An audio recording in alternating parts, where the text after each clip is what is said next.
Today we're taking a look at the RTX 4070 Super and how that'll perform in Monster Hunter Wilds. I will be running the built-in benchmark tool, and I know that it is producing somewhat high results, but there is a demanding scene or two in the built-in benchmark, so we'll be focusing on the grass mostly, but I will include the average FPS and the overall score. As for the Monster Hunter series, I've never actually played any of them, but from what I've read, they really do seem like a good time, so I figured I'd give the benchmark a try. Anyways, I'll be running the Asus RTX 4070 Super, the Dual OC model, through this benchmark at 1080p, 1440p, and 4K. I'll be running the medium preset, the high preset, and the ultra preset, along with a bonus ultra quality preset run with DLSS quality enabled. I'll actually be averaging out 3 runs for each resolution and quality setting. For reference, the test system is my overclocked 9700X with PBO enabled using the 200 plus offset and the scaler set to 10x. I'll be using 32 GB of G.Skill DDR5 6000 CL30 memory running on the ASRock X670E PG Lightning motherboard.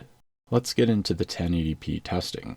Starting out with 1080p medium, the system averaged about 102 FPS across all 3 benchmark runs, with an average overall score of about 34,732 points. In the more demanding grass scene that I was talking about earlier, we were looking at an average of about 74-75 FPS across each of the runs, which is pretty decent. Upgrading to the high quality preset resulted in the average frame rate being reduced to about 96.8 FPS, with an average score of right around 33,000 points. As for the grass scene, it definitely took a little bit of a performance hit, but it's still solidly in the 67 FPS range on average. As for enabling the ultra quality preset, that resulted in an average FPS of about 90, with the average score being 30,588 points. As for the scene where the character is running through the grass again, we are looking at about 64 FPS, pretty solid in my opinion. Though again, we do have to keep in mind this is only 1080p. I definitely don't think DLSS is required for 1080p in Monster Hunter Wilds, not for the RTX 4070 Super, and I definitely don't think you need frame generation. That being said though,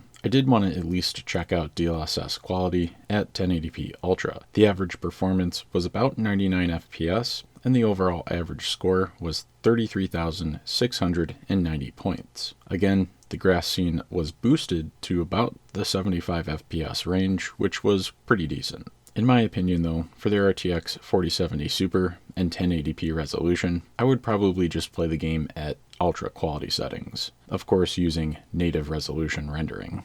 Next up, we have the 1440p testing. We'll start out with the medium preset again. The system averaged about 81 FPS across all 3 benchmark runs, with the overall average score being 27,480 points. In looking at the grass scene in the benchmark, it was averaging about 59 to 60 FPS, which I think is relatively decent given the challenges that most people do have with running Monster Hunter Wilds. Upgrading that preset to the high quality preset had the system averaging about 76 FPS with an overall score of 25,992 points. The grass screen during the benchmark runs was averaging about 55 FPS here. Again, I definitely think this performance is decent, but during real gaming scenarios, since this benchmark does rate a little bit higher than actual gameplay, you might start to notice some frame time issues, maybe a couple of hitches here and there, but in my opinion, I do still think that this is a playable screen resolution and quality combo. Moving on to the ultra quality preset, the system averaged about 71 FPS with an overall score of 24,250 points on average. The grass scene at the ultra quality for 1440p was averaging around 53 FPS. So just a touch slower than the high preset, but again, I would expect to notice probably some frame time issues with the lows here and there during normal gameplay.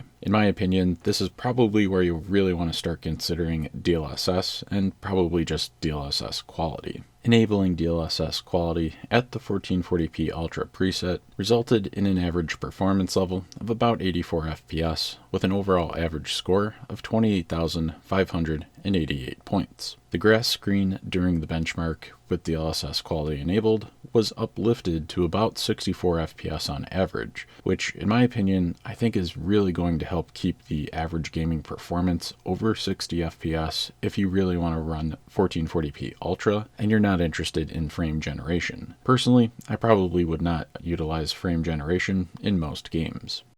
Lastly, for the Monster Hunter benchmark, I'll be running the RTX 4070 Super through the 4K performance testing. The 4K performance testing is definitely going to be a little bit harder on the RTX 4070 Super, so it is worth mentioning again, I did not test with frame generation enabled, and we will be looking at DLSS quality for the Ultra preset.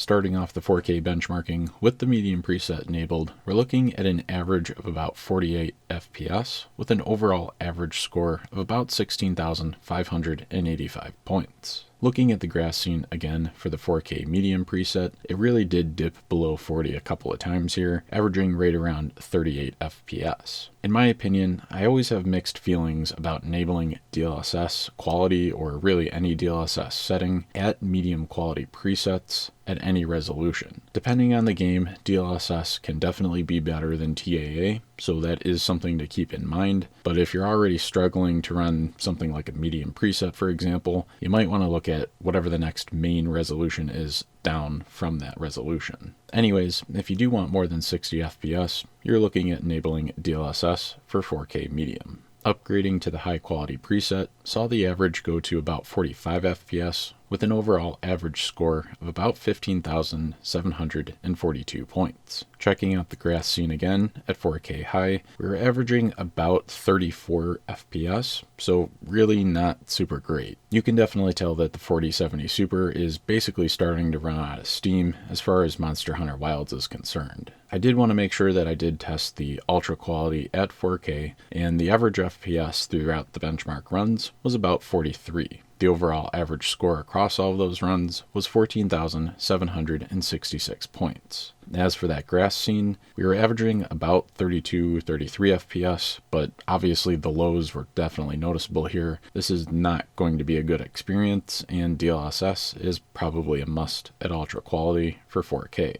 This is definitely not a scenario where I would enable frame generation, in my opinion. I would probably want a higher FPS to begin with. So for the very last test, I did enable DLSS quality at 4K Ultra.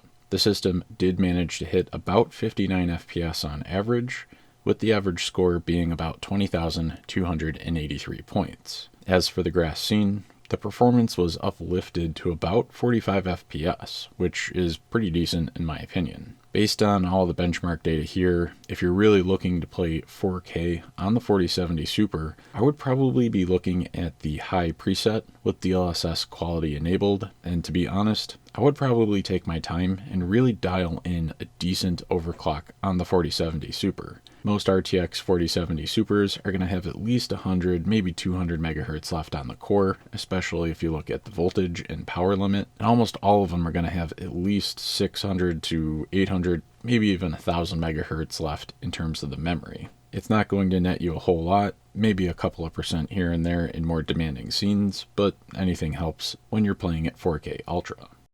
Overall, Monster Hunter Wilds is kind of a strange game when it comes to the optimization topic. It runs kind of poorly on a lot of systems that exist today, and a lot of people have made a lot of comments about the actual visual quality of the game and how it doesn't seem to really be connected correctly to the amount of processing power that it requires. I know that's really kind of a strange way to put it, apples to oranges versus other games, but that's just kind of how it is. As for the RTX 4070 Super, and my preferences, after running through all of these benchmark scenarios, I would probably opt to run 1440p Ultra with DLSS quality enabled, and even though you might not need it, I would probably still try to dial in an overclock profile to really ensure that I was always getting a better than 60 FPS experience, as I think that's ideal for most gaming scenarios. So if you're looking to pick up an RTX 4070 Super, I'll link the one that I used here in this video, as well as all the parts in this system build. Scroll down and check them out in the description below. If you got any value out of this video, I'd appreciate it if you could smash that like button, as that tells YouTube to share this video with other gamers who are researching the RTX 4070 Super. Gaming PC and component testing videos, as well as benchmarking videos like this one, are basically what I create around here. If you're into that kind of thing, make sure to get subscribed to the channel and ring that bell for notifications. Until next time, keep on gaming.